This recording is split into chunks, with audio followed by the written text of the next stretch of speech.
माँ के बराबर कोई नहीं। विमल बहुत परेशान था। समझ में नहीं आ रहा था कि वो इस परिस्थिति से कैसे निपटे। वो अपनी माँ को बहुत चाहता था, लेकिन उसकी पत्नी और बच्चे उसकी माँ से दूर भागते थे, क्योंकि उसकी माँ की एक आँख नहीं थी, साथ ही उसकी कमर 90 अंश पर झुकी थी। वैसे वो अपना काम सब खुद कर लेती है, लेकिन फिर भी वो उसकी पत्नी और बच्चे को हमेशा खटकती है। दादी, आप ऊपर के कमरे में जाओ, मेरे दोस्त आ रहे हैं, विमल के बेटे अखिल ने बड़े बेरुखी से कहा। पर बेटा, मैं तो यहाँ बहुत दूर बैठी हूँ, विमल की माँ ने बहुत प्यार से कहा। नहीं, आप उनके सामने मत रहो, वे मुझे चिढ़ाते हैं, अखिल ने जोर से डांटते हुए कहा। क्या हुआ अखिल, क्यों चिल्ला रहे हो? विमल की पत्नी कामनी ने किचन से ही आवाज लगाई। देखो ना माँ, ये दादी यहीं ड्राइंग रूम में बैठी हैं और मेरे दोस्त आ रहे हैं, अखिल ने शिकायत करते हुए कहा। माँ जी, आप ऊपर चली जाओ, क्यों हम लोगों को लजवाती हो? कामनी ने बेटे का पक्ष लेते हुए कहा। बेचारी सरस्वती चुपचाप उठकर सीढ़ी के सहारे ऊपर जाने लगी।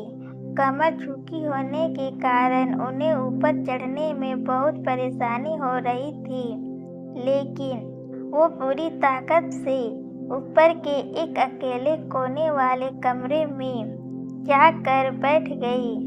विमल बगल के कमरे से सब सुन रहा था।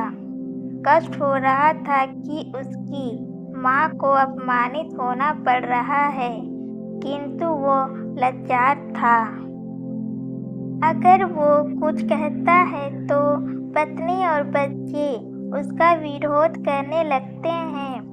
दूसरे उनके तर्क भी सही लगते हैं, क्योंकि वो एक प्रशासनिक अधिकारी था। उसके समाज स्तर बहुत ऊंचा थे।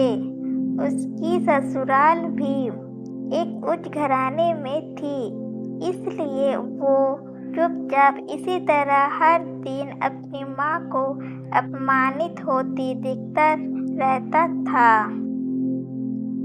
रात को विमल की पत्नी ने कहा, देखो जी, अब कुछ करो।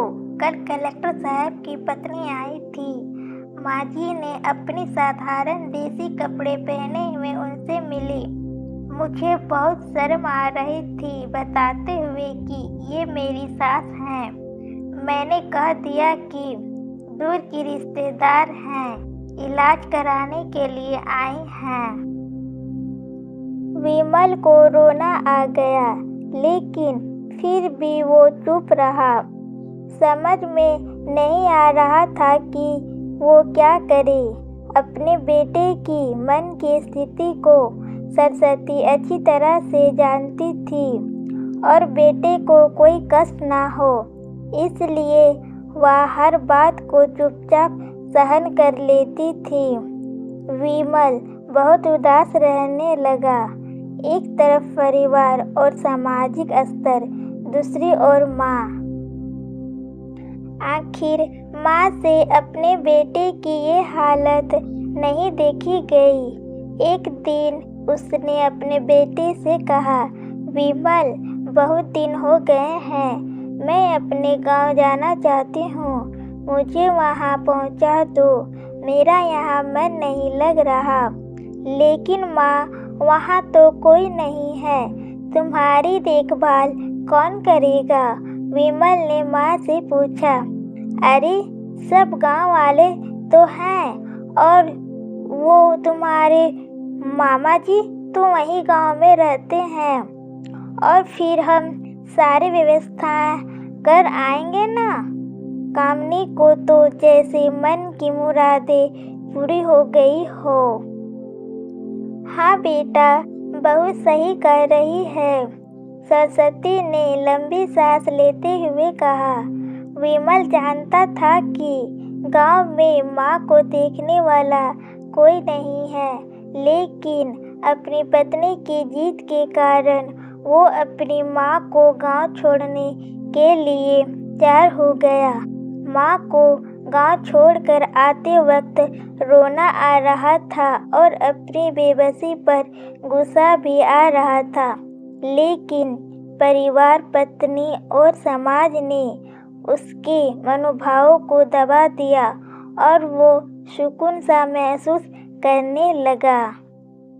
कुछ दिनों के बाद उसके चाचा, जो अमेरिका में रहते थे, आने वाले थे। जब विमल बहुत छोटा था, उसके पिता जीवित थे, तब वो भारत आए थे और उसके बाद वो अब भारत आने वाले थे। पूरा परिवार और आस पड़ोस बहुत खुश था। अमेरिका से विमल के डॉक्टर चाचा आ रहे थे। डॉक्टर रमेश ने जैसे ही घर में कदम रखा, सबने मिलकर बहुत उत्साह से उनका स्वागत किया। क्यों विमल भाभी नहीं दिख रही, कहाँ है? डॉक्टर रमेश ने उत्साहपूर्वक पूछा। जी वो गांव में रहती हैं, यहाँ उनका मन नहीं लगा, कामनी ने जल्दी से जवाब दिया। डॉक्टर रमेश ने विमल की ओर देखा तो विमल ने अपनी आंख झुका ली। डॉक्टर रमेश सब समझ गए। बोले, कल हम भाभी से मिलने गांव चलेंगे सब लोग। दूसरे दिन सभी लोग गांव के घर में पहुंचे। देखा कि सरस्वती को बहुत तेज बुखार है और वो पलंग पर बिना सहारे पड़ी हैं। डॉक्टर रमेश दौड़कर सरस्वती के पास गए, उनके पैर छूकर रोने लगे। सरस्वती की ये हालत उनकी कल्पना से परे थी। वाह बेटा विमल, तूने तो नाम ऊंचा कर दिया। अपनी माँ की ये हालत देखकर तुझे तो शर्म भी नहीं आ रही होगी। डॉक्टर रमेश ने विमल को डांटते हुए कहा। नहीं देवर जी, विमल का कोई दोष नहीं है, मैं खुद गांव आई थी। सरस्वती ने अपने बेटे का बचाव किया। मुझे सब पता चल गया भाभी, आप चुप रहो। क्यों बहू, तुम्हें अपनी सास की देसी अंदाज पसंद नहीं है? समाज में तुम्हें नीचे देखना पड़ता है ना?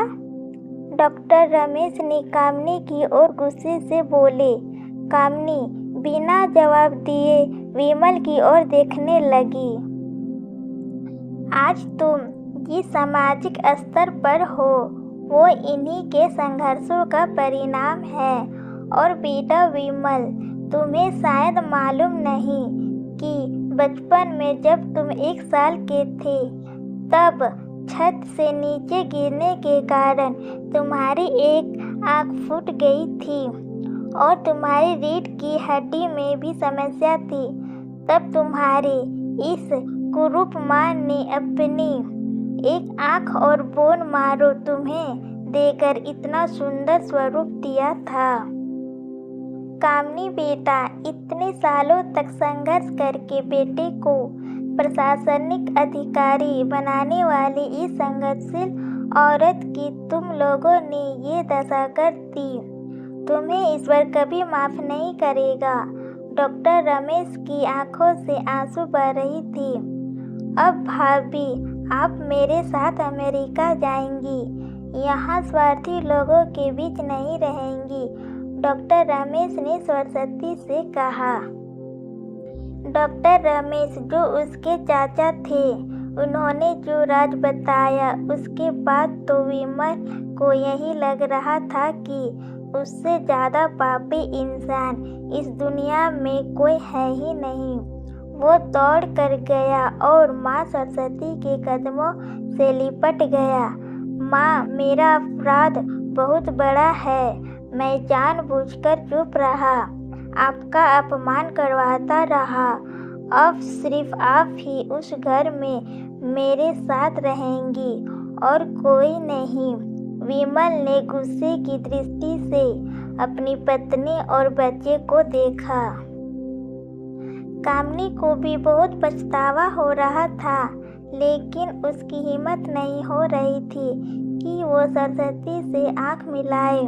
सरस्वती ने कामनी की मन की स्थिति को समझकर उसको पुकारते हुए अपने पास बुलाया और विमल को डांटते हुए कहा, खबरदार, जो मेरी बहू को मुझसे अलग करने की कोशिश की तो तुझे ही घर से बाहर निकाल दूंगी। कामनी और बच्चों ने सरस्वती के चरणों में जाकर अपने व्यवहार पर माफ़ी मांगी और माँ के हृदय ने सबको माफ़ कर दिया।